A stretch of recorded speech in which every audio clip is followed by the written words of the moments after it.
আসসালামু আলাইকুম। আজকে আরেকটি এক্সপেরিমেন্ট ভিডিও নিয়ে আপনাদের সামনে হাজির হলাম।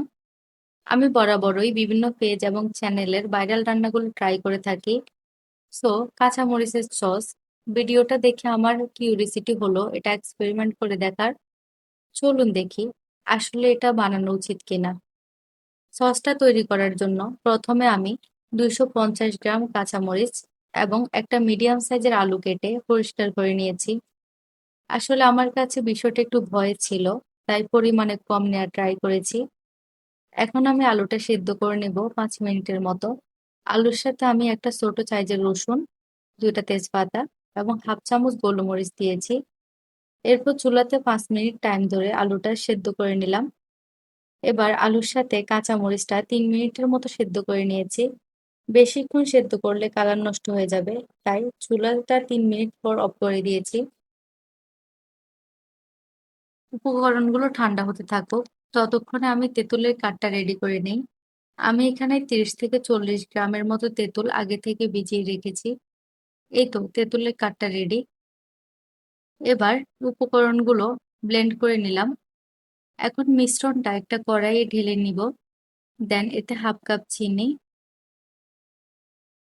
লবণ, বিট লবণ এবং ধনিয়া গুঁড়া 1 চামচ করে দিয়ে ভালোভাবে নেড়ে মিশিয়ে নেব।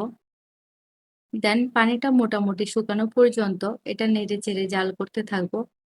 পানিটা শুকিয়ে এলে এই অবস্থায় আগে থেকে রেডি করে রাখা তেঁতুলের কাঠটা দিয়ে দেব।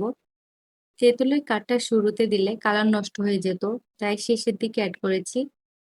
এবার ভালোভাবে মিক্স করে নিলাম। দেখুন তেঁতুল দেওয়ার পর কালারটা অনেকটা ডার্ক হয়ে গিয়েছে। এবার অনবরত নেড়ে জাল করতে থাকবো। এখন এতে কিছুটা সাদা ভিনেগার মিক্স করেছি। আসলে দীর্ঘদিন সংরক্ষণ করার জন্য ভিনেগারটা অত্যাবশ্যক। দেন মিশ্রণটা আরো কিছুক্ষণ জাল করতে থাকবো।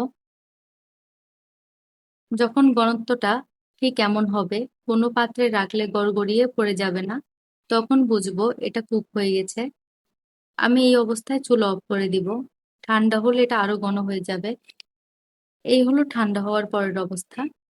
আমার বানানো সসটা বেশ ডার্ক হয়ে গেছে। সত্যি বলতে এর টেস্ট আমার কাছে খুব বেশি খারাপ লাগেনি, তবে এটা প্রচন্ড ঝাল। তাই যারা ঝাল খেতে পারেন তারা এটা ট্রাই করতে পারেন, অন্যথায় এটা অ্যাভয়েড করাই উত্তম। ধন্যবাদ। আসসালামু আলাইকুম।